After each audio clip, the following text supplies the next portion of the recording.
Oke, LNG Academy, selamat datang kembali di LNG Academy di session pertama di tahun kedua ya.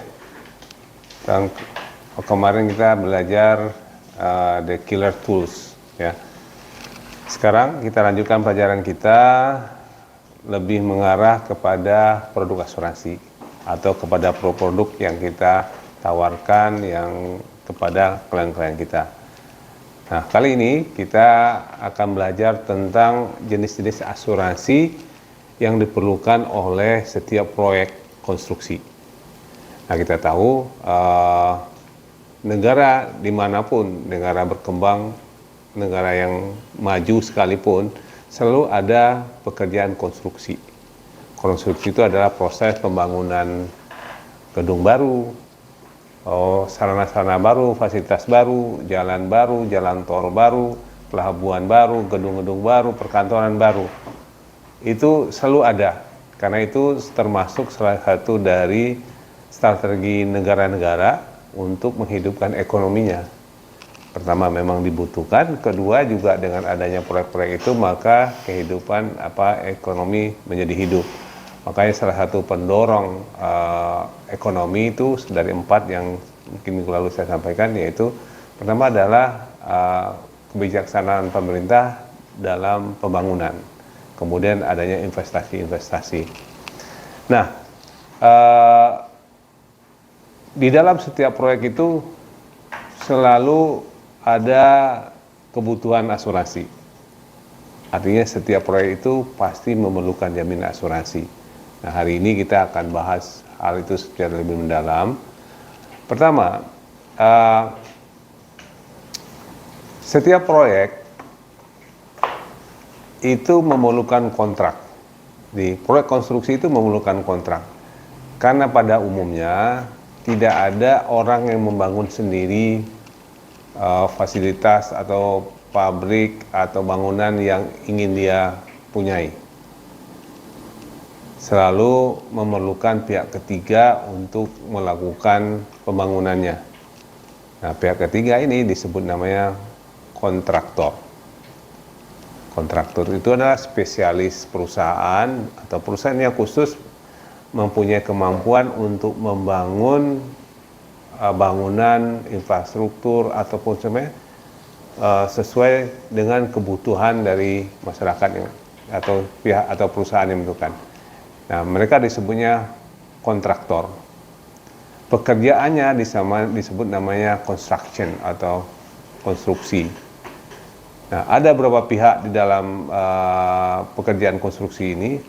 Ada pihak yang ingin mempunyai proyek, ingin membuat bangunan, disebutnya sebagai owner atau project owner. Ya. Kemudian ada pihak kedua adalah pihak yang mengerjakan proyek itu disebut namanya kontraktor. Nah, antara pihak pemilik proyek atau owner dengan pihak pekerja atau kontraktor itu selalu dibuat suatu perjanjian yang disebutnya kontrak. Jadi construction itu selalu ada kontrak. Kontrak itu berisi persyaratan-persyaratan yang disepakati oleh dua pihak. Misalnya kalau pemilik ingin membangun gedung setinggi 40 lantai dengan 4 basement dan sebagainya, maka kontraktor membuat pernyataan saya sanggup membangun gedung seperti yang diharapkan. Dasarnya apa? Dasarnya gedung itu yang sudah dibuat oleh arsitek perencana. Jadi arsitek itu adalah ahli-ahli yang di bidang bangunan yang membuat gambarnya, luas tanahnya, luas lantai, kemudian lobinya seperti apa, liftnya ada di mana, dan sarana-sarana pendukungnya seperti apa. Itu dibuat oleh konsultan perencana termasuk arsitek. Teman-teman, jadi sekali poinnya adalah bahwa konstruksi itu adalah suatu kebutuhan setiap negara, mau yang berbangun atau yang sedang, mereka memerlukan.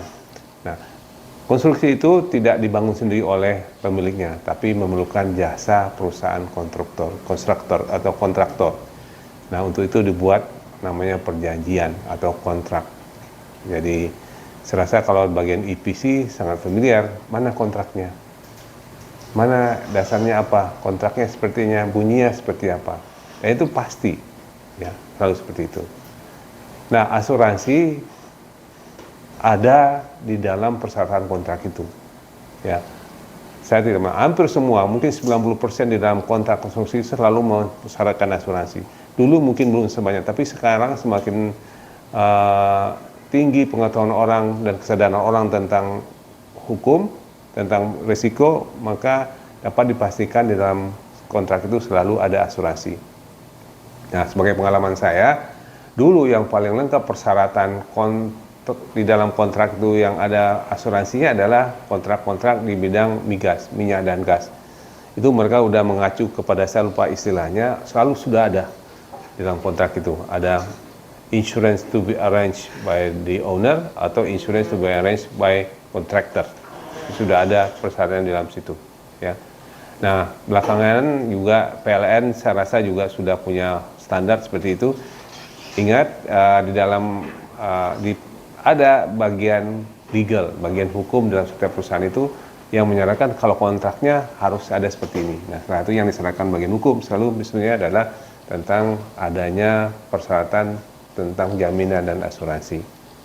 Oke, jadi paham bahwa di dalam setiap konstruksi tentu selalu ada persyaratan asuransi. Oke. Sekarang kenapa sebaiknya kontraktor atau pemilik itu melibatkan broker asuransi sejak dari persiapan proyek? Nah, saya yakin belakangan ini kita sedang dimintai tolong oleh beberapa kontraktor yang mereka menghadapi masalah dengan polis asuransinya. Dan mereka mengurus sendiri ke perusahaan asuransi. Ya. Akhirnya mereka tahu broker adalah asuransi, mereka minta pandangan kita. Bagaimana caranya mengurus klaim asuransi? Ternyata klaim asuransinya ditolak. Ya mungkin karena merasa mereka sudah mengurus polis asuransi bertahun-tahun, berbagai proyek, semua lancar-lancar saja. Kali ini mereka mengalami masalah. Dan mereka tahu broker adalah ahlinya, dan mereka minta tolong kita ngurus. Nah, setelah kita pelajari dengan tim kita, ternyata memang polis asuransinya itu tidak menjamin resiko yang dihadapi. Polisnya mengatakan demikian. Tapi secara pengetahuan, secara biasanya, resiko itu bisa dijamin. Tapi karena polisnya diterbitkan tidak menjamin resiko itu, apa boleh buat? Itu tidak bisa dijamin. Nah, oleh karena itu, alangkah baiknya pemilik proyek ataupun kontraktor ketika ingin menandai kontrak atau sedang mendapat penawaran untuk mengerjakan sebuah proyek, mereka sebaiknya minta pendapatnya broker asuransi. Apa saja nih risikonya?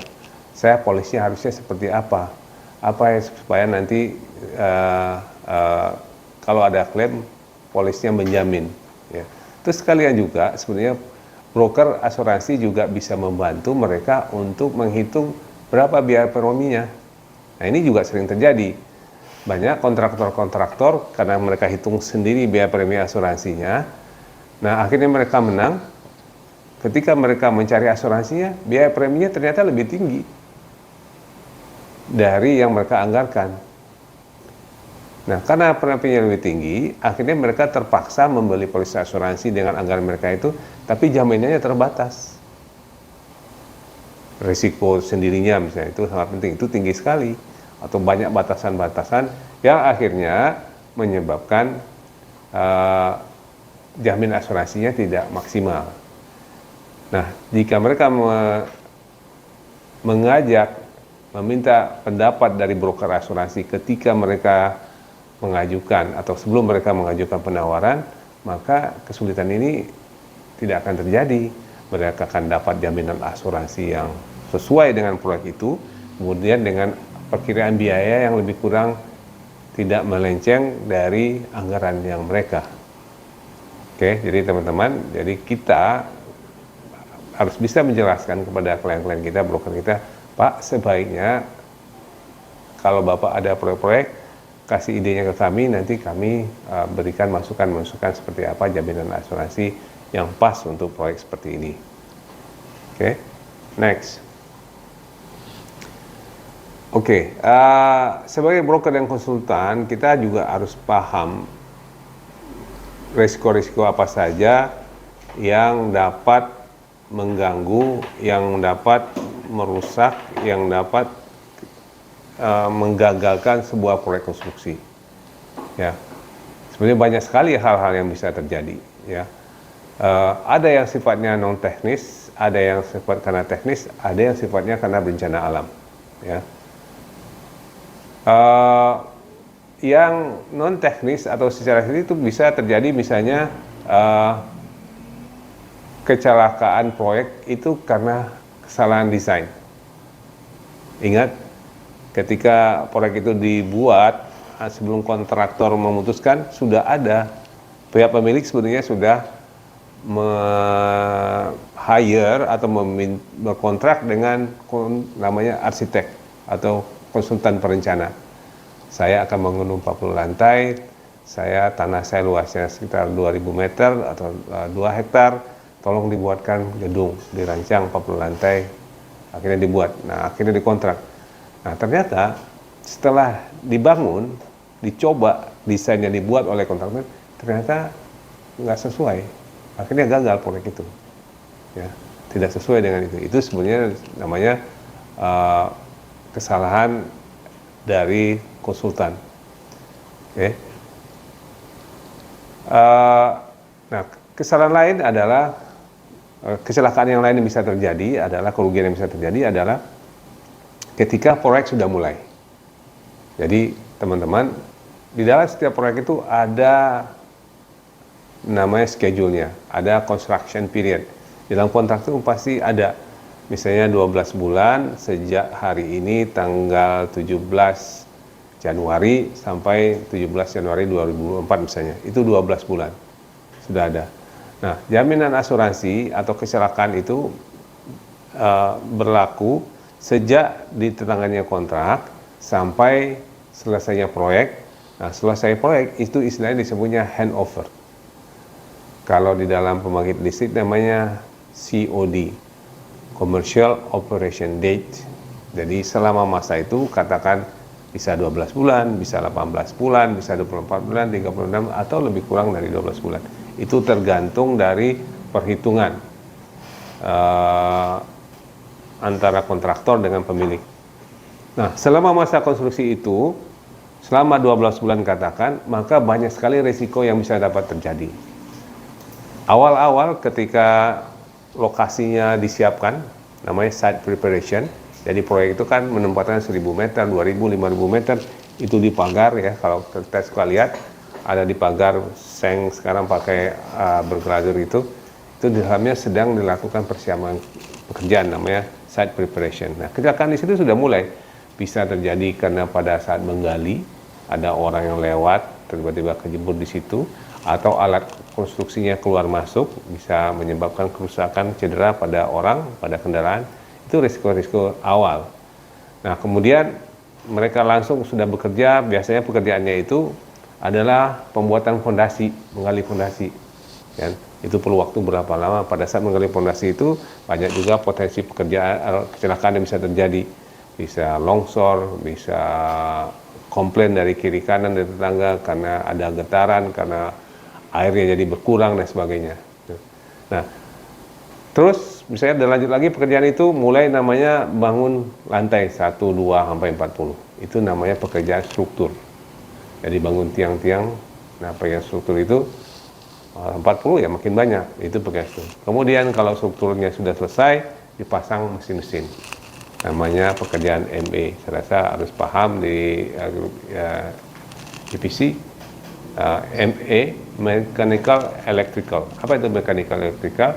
Yaitu pemasangan lift, pemasangan eskalator, pemasangan pembangkit, pemasangan kabel-kabel sampai selesai. Dan terakhir namanya finishing.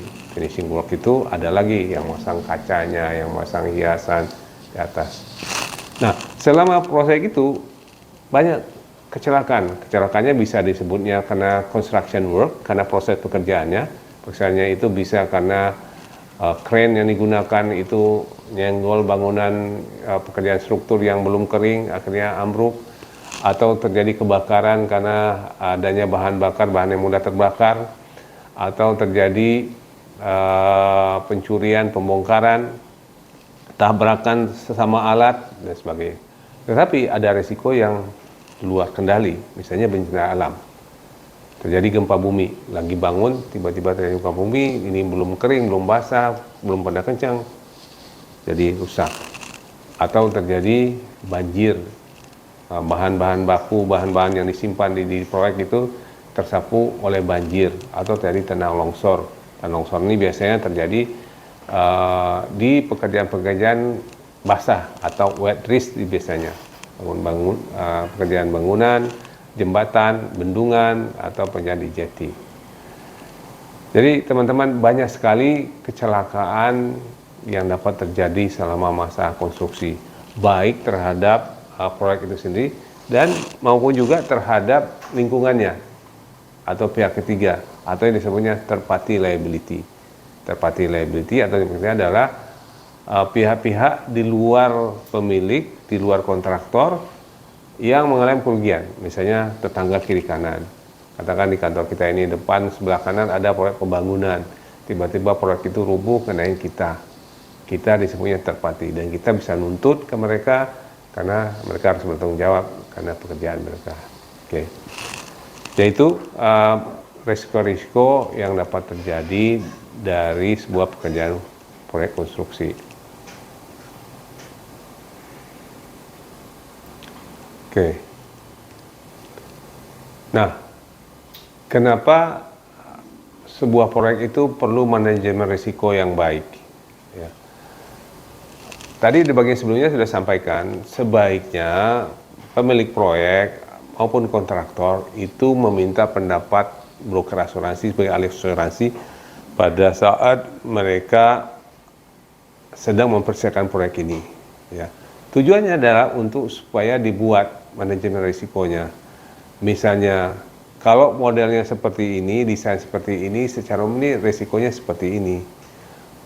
Nah, sebelum risiko itu terjadi, mereka sudah sejak awal sudah menata dengan baik. Oke, kalau begitu model begini, maka metode konstruksi ada seperti ini. Kalau enggak, ini pasti ambruk nih. Atau menghadapnya ke kiri atau ke kanan. Ini harusnya menggunakan material ini. Itu adalah hal-hal usaha-usaha yang dilakukan untuk mencegah terjadinya risiko.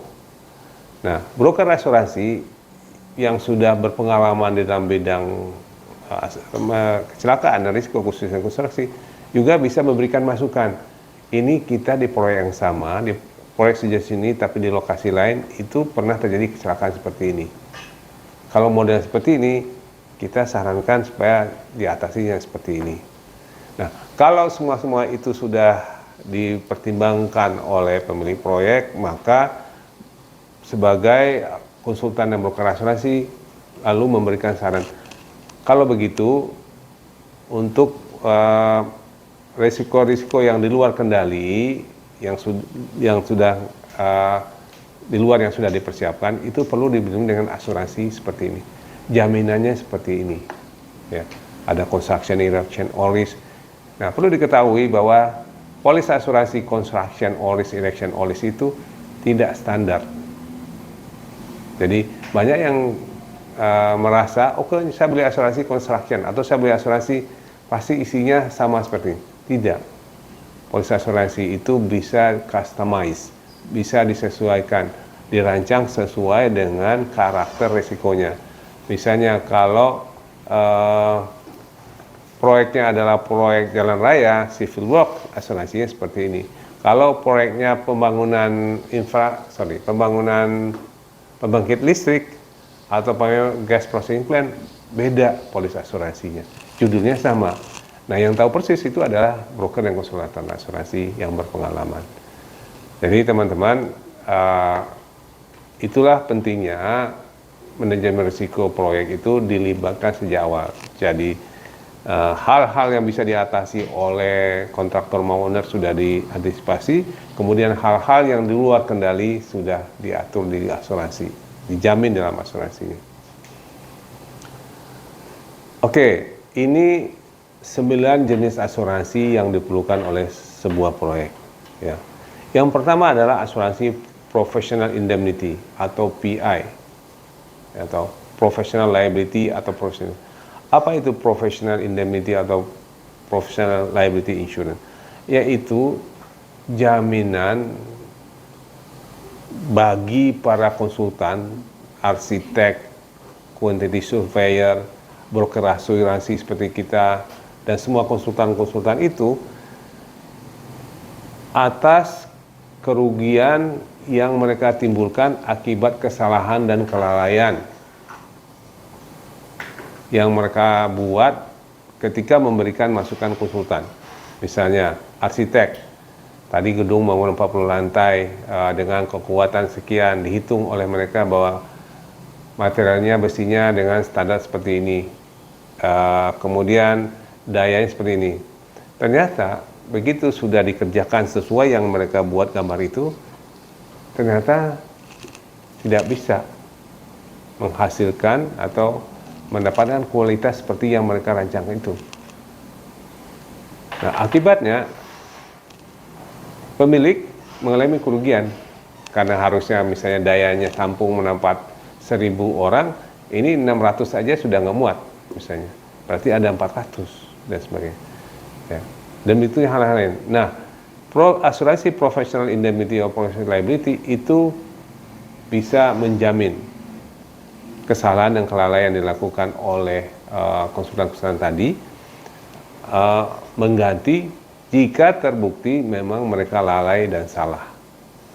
Jadi di sini ada error and omission, lalai dan salah. Tapi kalau itu satu kesengajaan atau memang tidak melakukan hal-hal yang seharusnya melakukan, ya mereka tidak bisa mengcover.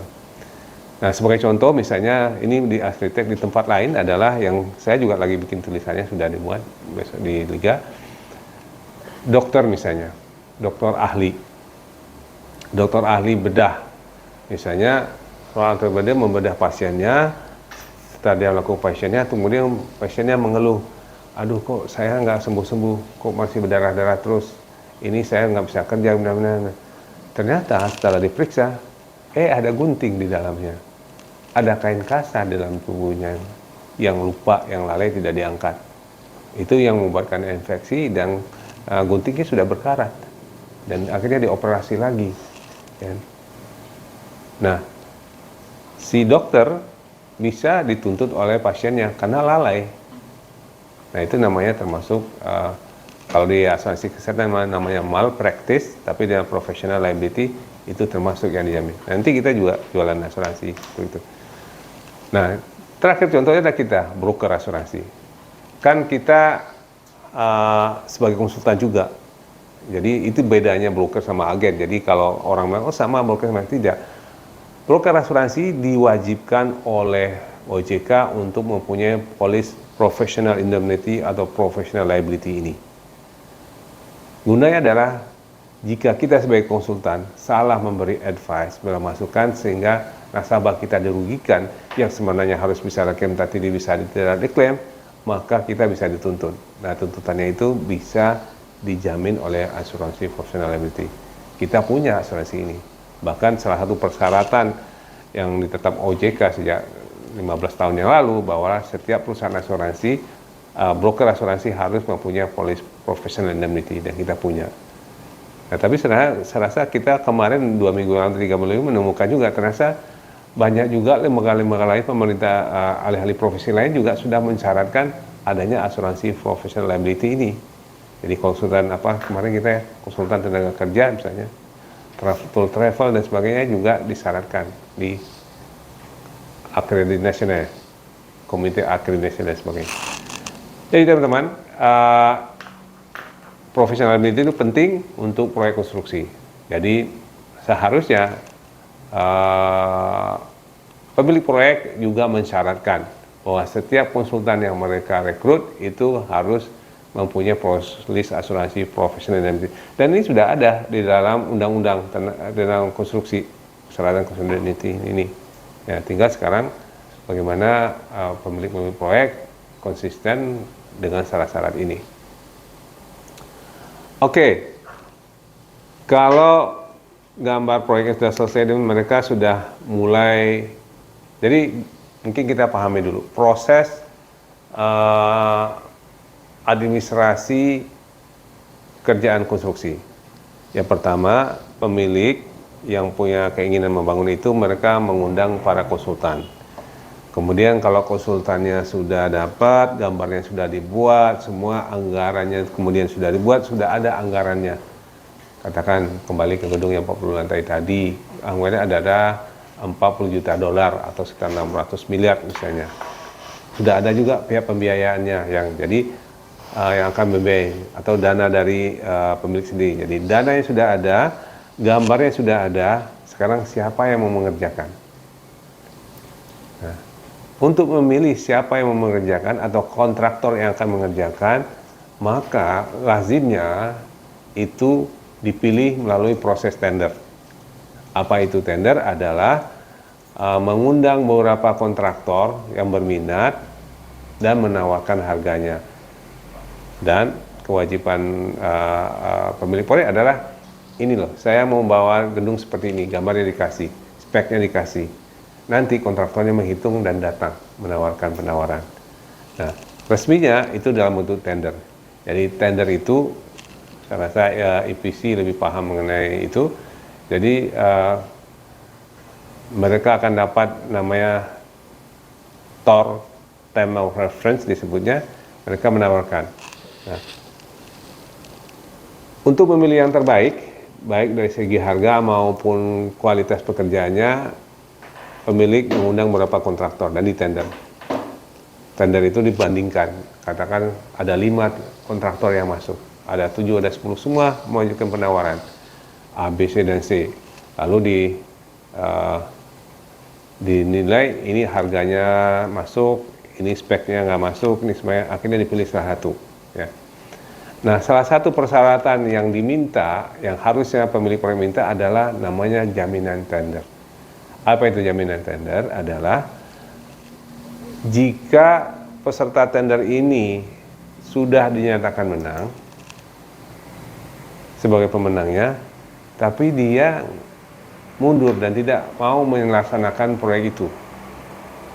Harganya sudah masuk, desainnya sudah masuk, dan sudah ditunjuk. Tapi tiba-tiba setelah dia utang kembali atau kondisinya berubah, dia berubah pikiran, nggak jadi mau melanjutkan proyek ini. Nah, disinilah gunanya jaminan tender ini.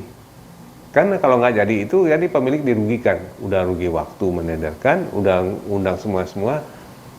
Nah, dengan ada jaminan ini, kalau peserta ini mundur, maka jaminan dicairkan jadi haknya pemilik proyek. Ya, jadi tujuannya adalah untuk memastikan para pemenang proyek ini atau kontrak pemenang itu melaksanakan proyek itu sesuai dengan jalannya, dengan pegang jaminan itu. Kalau tetap dia mundur, paling enggak pemilik proyek punya pegangan uang. Mungkin dengan uang yang dicairkan ini dia bisa mentender ulang dan sebagainya, atau mengatasi kerugian-kerugian yang lain. Nah, biasanya berapa? Tergantung dari kebijaksanaannya. Ada 2-5% biasanya dari nilai proyek.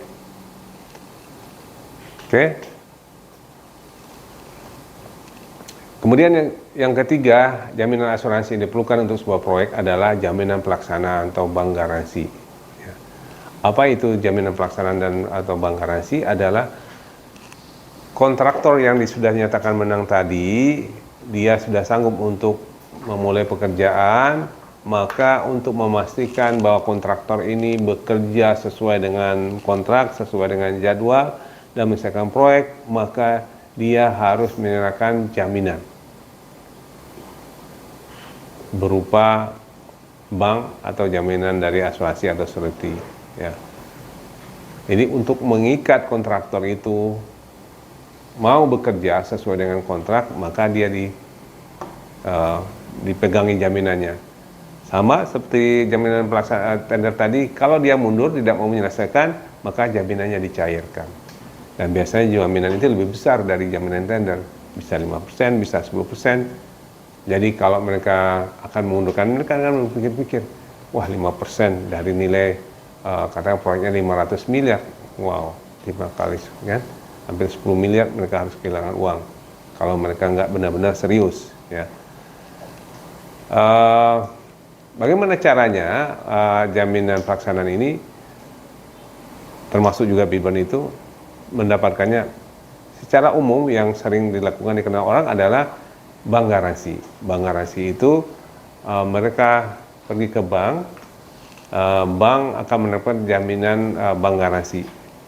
Nah, syaratnya oleh bank adalah mereka harus menaruh uang sebesar jaminan itu di bank, duitnya ditahan. Jadi kalau mereka perlu 5 miliar, maka dananya harus ditaruh di bank itu sebesar 5 miliar, dan bank menggunakan bank garansi yang membuktikan bahwa dia itu. Kalau asuransi tidak perlu menaruh uang, tapi jaminannya berupa surety bond dari perusahaan asuransi. Mereka hanya membayar premi saja, ya. Nah, tapi masalahnya adalah kalau perusahaan kontraktor itu menaruh uang sebanyak itu di bank, bahkan mereka punya berapa proyek, maka dana mereka yang terkumpul dan tertahan di bank itu besar sekali. Akibatnya cash flow mereka berat, karena duit itu kan mati, walaupun itu nanti dibagi bunga depositonya, tapi tidak sebanding dengan dampak dari duit itu menganggur di dalam bank. Mereka bisa putar, bisa bayar gini, sana sini kayak mereka. Nah, karena itu sebetulnya yang terbaik adalah surety bond dari asuransi. Tapi sayangnya surety bond itu dari segi security itu levelnya lebih rendah dari bank. Kalau bank garansi itu taruh pasti keluar dari duit. Kalau asuransi, taruh dulu, asuransi akan tanya, oh kenapa ini? Saya periksa dulu ya, apakah memang ini layak untuk dicairkan atau tidak, diinvestasi dulu, ya. Itu tidak bisa dihindari, karena asuransi sama juga kalau klaim, pasti disurvei dulu, diklaim atau tidak. Nah, secara security itu kurang cair, kurang liquid dibandingkan dengan bank, gitu. Nah, nanti kita bahas lebih lanjut tentang itu solusinya. Ada juga yang keempat, proyek itu juga memerlukan jaminan namanya advance payment guarantee.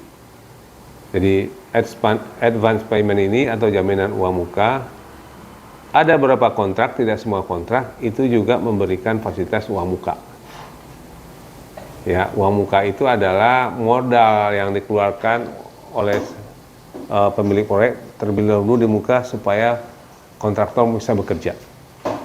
Dengan misalnya 20%, 25% dari harga proyek itu disediakan oleh pemilik proyek, diserahkan kepada kontraktor supaya mereka benar-benar bisa bekerja. Nah, tapi pemilik proyek juga tidak begitu saja menyerahkan uang itu. Pemilik proyek juga memberi syarat, oke, saya akan berikan 25% dari harga proyek, saya perlu jaminan dari Anda. Namanya jaminan uang muka. Ya. Tujuannya apa? Jangan sampai setelah saya kasih Anda uang muka ini, Anda nggak kerja, Anda nggak bergerak proyeknya. Bahkan uang itu Anda gunakan untuk keperluan yang lain, bukan untuk mengerjakan proyek ini. Ya. Gitu.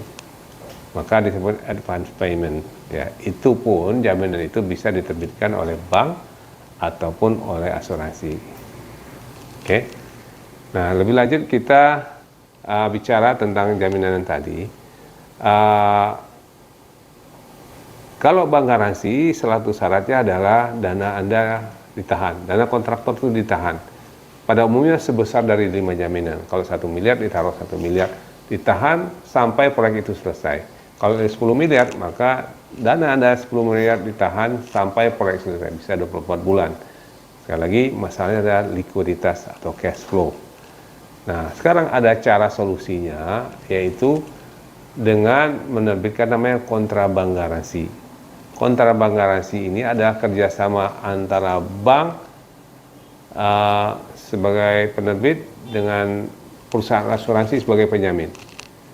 Jadi di mana yang menerbitkan tetap adalah bank, yang kalau nanti ada gagal yang carinya buat dari bank, tapi di belakangnya penjaminnya adalah perusahaan asuransi, bukan dana kontraktor tadi yang ditaruh di bank.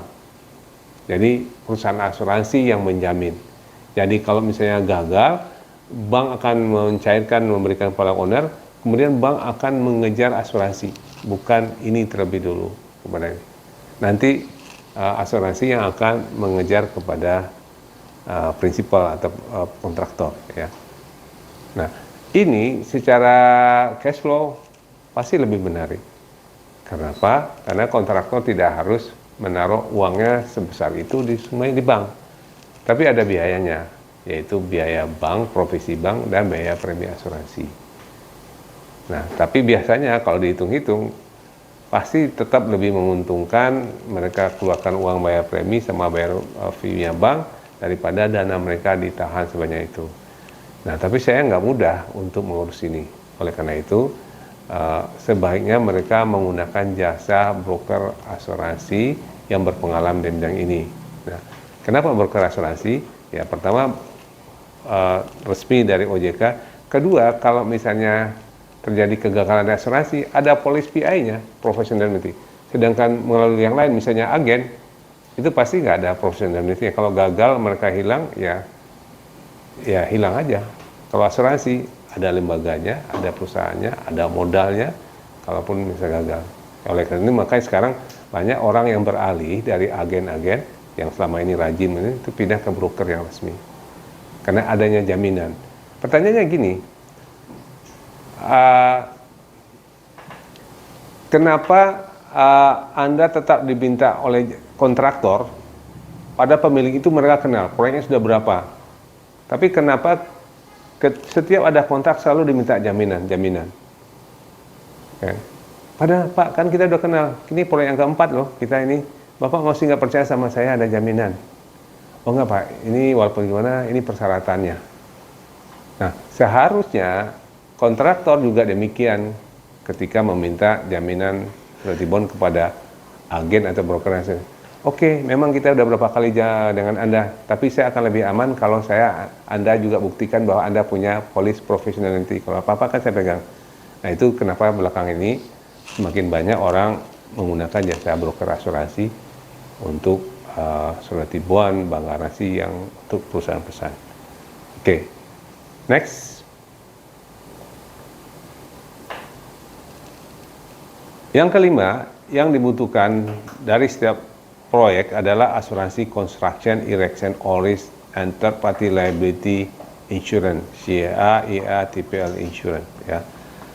Nah, ini saya rasa perlu diingatkan kepada teman-teman EPC yang selama ini fokusnya nomor 2 sampai nomor 3. Surety bond, performance bond, advance payment bond, ya. Nah, yang lain-lainnya tidak difokuskan. Padahal ini suatu kebutuhan dari setiap proyek. Padahal EPC itu punya banyak sekali proyek, tapi tidak fokus atau belum mengembangkan asuransi yang lain. Construction, erection, or risk, and third party liability insurance adalah kalau proyek itu sudah mulai, seperti yang saya jelaskan tadi, sudah dimulai dengan site preparation, lokasi proyek sudah disiapkan, sampai proses serah terima itu banyak sekali kecelakaan yang dapat terjadi, dan sudah ada persyaratan di dalam kontraknya juga bahwa polis asuransi harus mempunyai jaminan asuransi construction, erection, or risk. Nah, ini satu kebutuhan. Tapi seperti yang saya kisah tadi, banyak yang kontraktor tidak benar-benar mempersiapkan atau membeli polis asuransi dengan hati-hati, ya. Mereka karena sudah berpengalaman bertahun-tahun, udah pasti tinggal hubungi siapa, dia siapa. Banyak hal yang terjadi. Bahkan saat ini kita sedang diminta lagi oleh sebuah kontraktor besar untuk mengurus perpanjangan asuransinya, nilainya hampir 1 T. Dan polisnya itu sudah habis dan tidak diingatkan, dan nggak tahu suruh si agennya siapa. Pakai agen. Nah, ingat loh perbedaan broker. Agen, kalau broker itu terdaftar di OJK dan punya jaminan. Kalau apa-apa mereka bisa dicari, alamatnya oleh setiap bulan dikontrol oleh OJK. Sedangkan agen kebiasaannya adalah perorangan. Yang bisa jadi hari ini dia bekerja jadi agen, mungkin tahun depan sudah enggak. Nah ini yang terjadi di proyek ini. Bayangkan nilainya hampir 1 triliun, dan mereka nggak tahu kalau polisnya sudah habis. Dan nggak tahu hubungin siapa, dia kasih polisnya itu. Kan? Dan masuk diperpanjang. Tapi agennya sudah nggak ada. Oke, itu salah satu manfaat menggunakan broker. Nah, di samping yang tadi ya, broker merancang program jaminan asuransinya sesuai dengan risikonya mereka, menghitung biaya premi, dan memilihkan perusahaan asuransi yang terbaik. Di Indonesia lebih dari 70 perusahaan asuransi umum, tapi pasti tidak semuanya kualitasnya baik-baik, terbaik. Mereka ada yang sedang kurang baik, sedang bermasalah, atau memang bukan bidangnya di situ. Jadi saya minta untuk EPC, kalau ada informasi mengenai proyek ini jangan lupa menawarkan, meminta mereka membeli asuransi construction direction. Kemudian yang keenam, jenis asuransi yang dibutuhkan oleh proyek adalah construction plan and equipment all risk insurance, yaitu asuransi untuk peralatan konstruksi yang digunakan di proyek itu. Ya. Dan ini terpisah. Banyak yang menganggap bahwa peralatan ini sudah masuk ke dalam jaminan asuransi konstruksi. Tidak. Jaminan asuransi konstruksi adalah atas material yang digunakan untuk proyek. Material itu bisa besi, pasir, peralatan mesin-mesin, dan semuanya, kabel-kabel, itu masuk ke dalam construction material. Tapi alat-alat yang digunakan untuk proyek, misalnya ada crane, siapa yang udah suka perhatikan, namanya itu yang tinggi, makin tinggi itu namanya tower crane. Ya. Kemudian ada alat penggali atau dozer, ada ekskavator, ada crawler crane, bermacam-macam jenis. Jadi pasti setiap proyek itu banyak peralatannya. Dan sekali lagi itu tidak termasuk dalam asuransi construction. Nah ini peluang buat kita. Jadi kontraktor itu pasti akan menggunakan peralatan konstruksi, dan alatan itu harusnya diasuransikan. Kalau dalam kontrak-kontrak yang seperti yang saya bilang tadi di bidang migas, udah pasti ada persyaratannya bahwa peralatan yang digunakan untuk proyek ini harus diasuransikan. Ya. Nah biasanya untuk peralatan seperti ini disewa biasanya ke perusahaan penyedia penyewaan alat berat. Jadi statusnya di subkontraktor. Nah seharusnya main kontraktor juga memastikan kepada subkontraktornya untuk mengasuransikan setiap alat konstruksi yang digunakan di proyek. Apa gunanya? Kalau alat ini mengalami kecelakaan, rusak, ya. Kalau ini tidak diperbaiki secara segera, itu akan mempengaruhi penyelesaian proyek. Proyeknya bisa lebih mundur. Apalagi si kontraktor mengatakan, sorry, kan Bapak tahu alat kami rusak, patah, gini-gini. Kami perlu uang nih untuk membetulinya. Nah, kemudian cash flow kami lagi berat. Nah, harusnya kontraktor tidak boleh menerima jawaban seperti itu. Saya nggak mau tahu, itu bukan salah saya. Anda asuransikan nggak? Wah itu Pak, dulu kita nggak asuransikan. Nah, daripada menghadapi situasi seperti itu, maka sebaiknya main kontraktor yang menyewa alat ini, memastikan kepada para subkontraktor itu agar setiap unit, setiap alat berat pekerjaan yang digunakan itu diasuransikan. Ya. Oke, now kebutuhan asuransi nomor 7 untuk asuransi proyek, yaitu asuransi pengangkutan barang atau marine cargo insurance, atau di proyek lebih sering disebutnya namanya mobilisasi dan dimobilisasi. Apa itu mobilisasi? Ya, kalau satu proyek itu sudah ditentukan lokasinya, maka sudah ditentukan juga alat-alat yang diperlukan. Misalnya ada crane, ada crawler crane, ada ekskavator, ada mixer, concrete mixer, semua itu diangkut ke lokasi. Nah, selama masa pengangkutan itu, perjalanan dari workshop mereka, dari gudang mereka sampai ke proyek itu, pasti banyak risiko yang dapat terjadi. Terguling, terbalik, terbakar, dicuri, dirampok, tenggelam kapalnya, dan sebagainya. Nah, risiko itu, pengangkutan mobilisasi dan industri alat itu di-cover oleh asuransi Marine Cargo Insurance. Jadi, para pemilik alat alat itu selalu pastikan bahwa alat-alat itu diasuransikan pengirimannya. Nah, asuransi pengiriman ini berbeda dengan asuransi pekerjaan kalau di proyek. Tidak, polisnya tidak. Polis asuransi pekerjaan di proyek tidak termasuk, atau CPI tadi tidak menjamin kalau resiko terjadi akibat pengiriman atau mobilisasi dan demolition. Maka itu di polis dijamin dalam polis asuransi tersendiri. Oke, yang nomor 8. Asuransi lain yang dibutuhkan untuk pekerjaan konstruksi adalah asuransi tenaga kerja. Ya. Nah, di Indonesia bersyukurnya sudah ada peraturan pemerintah, yaitu setiap kontraktor, setiap pengusaha yang menggunakan tenaga kerja wajib mempunyai asuransi BPJS, Badan Penyelenggara Jaminan Sosial Tenaga Kerja. Dan dibanding dengan dulu, manfaat benefitnya sekarang sudah lebih baik. Nah, biasanya jaminan BPJS ini otomatis, karena kita broker tidak boleh ikut dalam mengurus asuransi BPJS Tenaga Kerja, karena ini diselenggarakan sendiri oleh BPJS-nya. Kita hanya mengingatkan kepada klien-klien kita, tolong pastikan BPJS ini ada. Nah,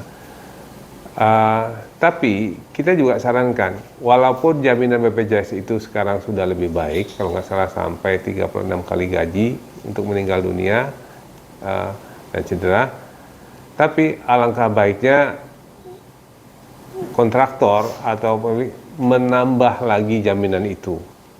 Apalagi kalau pekerjaannya lebih riskan. Mungkin 36 gaji belum cukup, ada benefit yang lebih tinggi namanya 72 kali gaji, yaitu Pertamina Benefits. Jadi misalnya kalau seorang mengalami kecelakaan dan meninggal dunia, itu ahli warisnya memanfaat 72 kali gaji atau lebih kurang 3 tahun gajinya dia. Jadi kalau misalnya meninggal dunia, keluarganya untuk 3 tahun ke depan itu masih punya penghasilan dari saya. Kalau 36 kali gaji itu baru sekitar 2 tahun lebih, ya 2,5 tahun. Ya. Nah, itu kebijakan. Tapi yang wajib oleh pemerintah itu adalah BPJS Tenaga Kerja. Tetapi kalau perusahaan yang concern dengan kesejahteraan keluarganya, sebaiknya mereka membeli lagi. Yang paling murah adalah membeli namanya personal accident. Jadi hanya karena kecelakaan kerja, personal accident harganya juga lebih tidak terlalu mahal. Oke, yang terakhir, jenis asuransi yang diperlukan sebuah proyek adalah asuransi bangunan milik kontraktor atau peralatan milik kontraktor yang ada di site. Nah, kalau bagi yang udah pernah ke proyek, pasti suka melihat gedung seperti ini, ya, di pojok-pojok proyek atau lebih kecil lagi dalam bentuk kontainer. Itu kantornya para pekerja kontraktor atau kemudian di sini juga disimpan barang-barang milik kontraktor, aset-asetnya mereka, ya. Dan ini tidak masuk ke dalam materialnya konstruksi. Ini propertinya sendiri. Jadi kontraktor seharusnya mengasuransi sendiri. Ini bisa terbakar, bisa terkena alat berat, bisa terkena longsor dan banjir juga, atau pencurian, pembongkaran.